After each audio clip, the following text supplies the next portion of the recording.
Hello,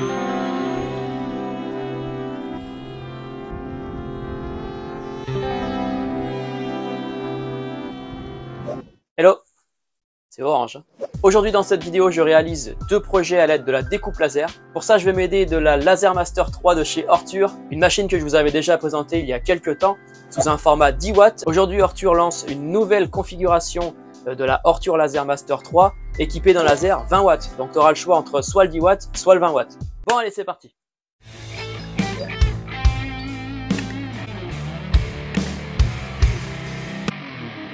Le premier projet, ce sera un petit objet facile à réaliser, un petit objet geek un peu rétro qui fait bien plaisir.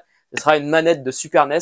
Alors pour ma part, je vais modéliser ce fichier directement dans Lightburn. Pas besoin de passer par Illustrator pour un tel projet. Je vais pouvoir dessiner tout ça directement sur Lightburn. Je récupère toutes les codes de ma manette et on va dire qu'en à peu près 2 heures de temps, j'arrive à mettre tout ça en place. Toutes les pièces en rouge seront découpées dans du contreplaqué de 3 mm et toutes les pièces en bleu seront découpées dans du MDF de 3 mm. Alors j'ai trouvé un espèce de MDF qui a l'air légèrement plaqué, imitation bois. Donc voilà, c'est bien du MDF. Ça donnera un petit côté texturé en plus. Je te mets le fichier de la manette directement en lien dans la description. Tu trouveras soit le projet Lightburn, soit le fichier SVG si tu bosses sur un autre logiciel.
Voilà, la manette est terminée. J'adore ce genre de petit objet geek là comme ça. En réalité, ce projet-là me sert plutôt de prototype pour voir si toutes mes découpes sont bonnes, si toutes mes pièces fonctionnent. Puisque j'ai pour projet de réaliser ce même projet-là en version beaucoup plus gros que je pourrais accrocher au mur dans mon futur studio.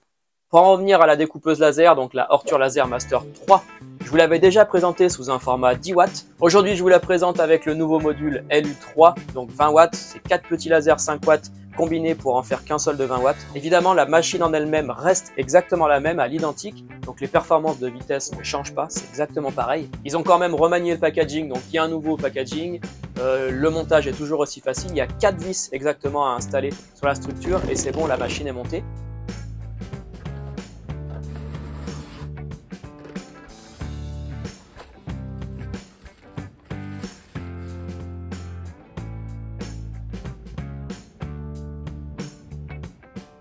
Pour les performances du laser, le 10 watts est légèrement plus précis. Il fait 0,05 mm alors que le 20 watts fait 0,08 mm en précision maximale.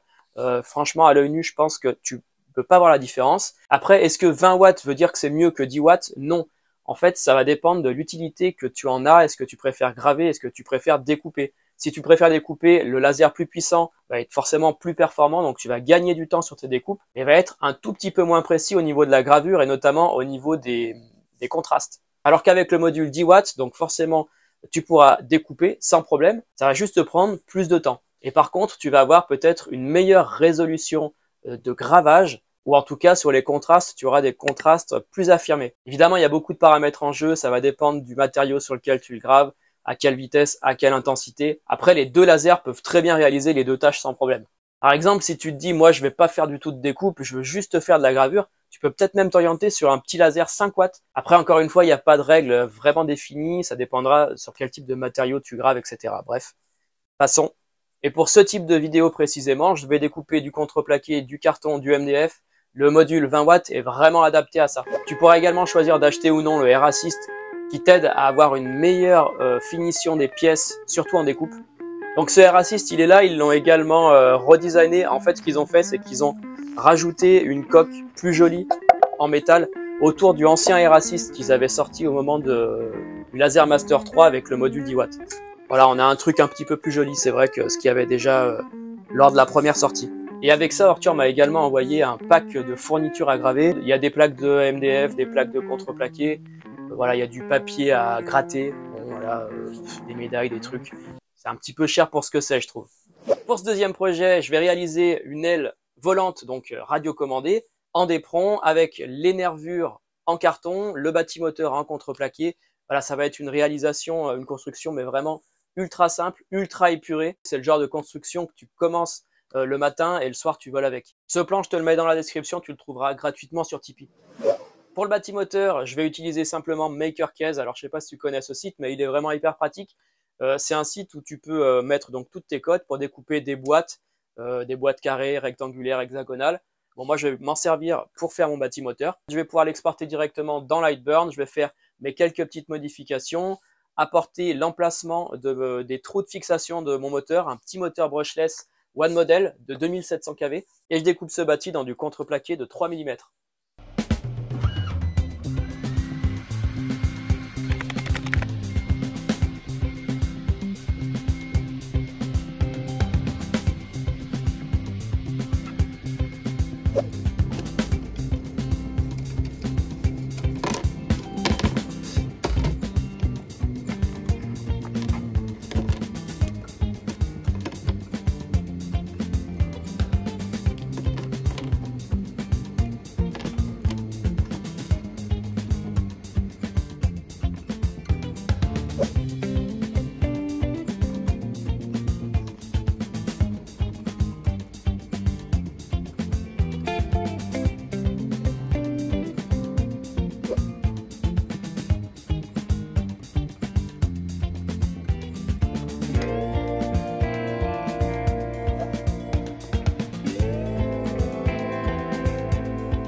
Bon alors il est pas beau ce canard là.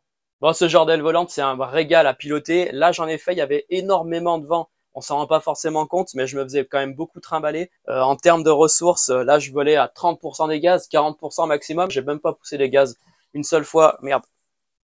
Ça c'est le bureau qui monte tout seul. Du coup il monte tout seul, forcément. Même à seulement 40% des gaz, l'aile elle monte tout droit sans jamais décrocher. Hein. Donc c'est vraiment vraiment super cool. Pour son poids, l'aile elle fait 270 grammes. Donc autant te dire que par rapport à la solidité, 270 grammes avec la Lipo 3S 450 mAh, c'est vraiment parfait. Ça vole vraiment tout seul. Gentil canard. Eh bien, bouge plus. Voilà, c'est tout pour aujourd'hui. Merci d'avoir regardé cette vidéo jusqu'au bout. Tu trouveras tous les liens utiles dans la description, que ce soit ce magnifique canard ou encore la manette Nintendo découpée en bois. Tu trouveras également tous les liens du matériel électronique dans la description. Pense à t'abonner à la chaîne, très important, à laisser un petit commentaire. Et on se dit à bientôt pour une prochaine vidéo. Ciao!